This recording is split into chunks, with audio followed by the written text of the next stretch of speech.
Shabbat Shalom, and welcome to this week's installment of Bisselle Torah, Vayakhel. Nearing the end of the book of Exodus, Shemot is the name of this week's Torah portion. Again, Vayakhel. Moses assembles the people of Israel, and we find the following words: Vayomer alehem Ele ha-Devarim, Asher tzivah Hashem. These are the Devarim that God has commanded us. What does the word Devarim mean?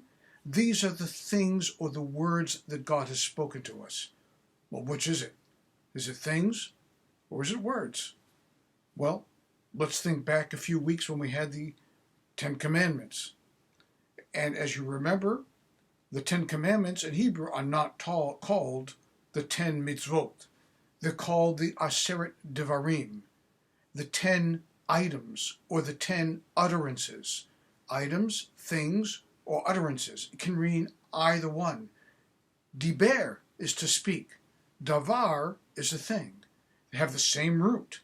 So which is it that we're supposed to understand from this week's Torah portion where Moses tells the people of Israel, Bnei Israel, he says, Ele ha-Devarim asher tzivah. These are the what that God has said or God has given to the people of Israel. We find a series of instructions for creating the Mishkan that follow in the aftermath of the introduction to this Torah portion. So perhaps they're things that God said, these are the items that I want you to create for Shabbat. You're going to make a Mishkan, you're going to do the sacrifices, you're going to make it so big, you're going to make it so large. This is how it's constructed. Or maybe God is saying, listen to me. These are the words that I'm going to say to you that you're supposed to put into action. So is it words or is it things? And I think the text is deliberately obscure because words and things, in fact, are the same. Let's start with the second. How can a thing be a word? Well, bring a flower to somebody. Smile at somebody. Show what you mean by what you do.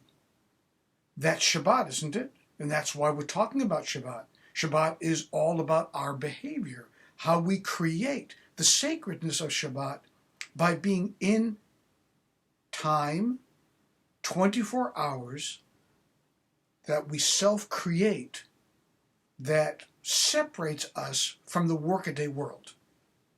Those are things that we construct to make sacred time. Words? Well, you know that words are also a creative process.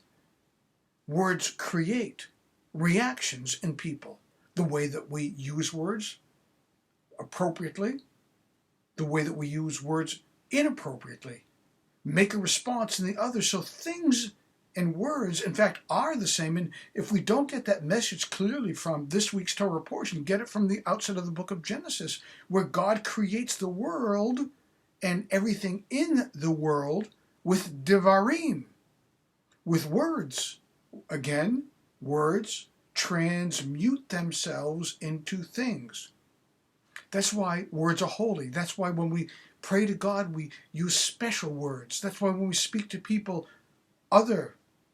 outside of ourselves, we choose our words very carefully because words create something that is actually physical.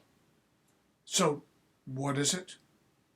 Is it words or is it things that God is commanding the people of Israel to craft? And the answer is both. And that's the commandment that devolves to us to this day. We are to treat the world and ourselves and others with dignity and respect. We're supposed to craft a world that is not overabundant so that we're using up every possible resource at our disposal simply to aggregate things to ourselves. And we're supposed to choose our words very carefully and constructively to build and not to tear down. The message is powerful, and the message is directed at us. Shabbat Shalom.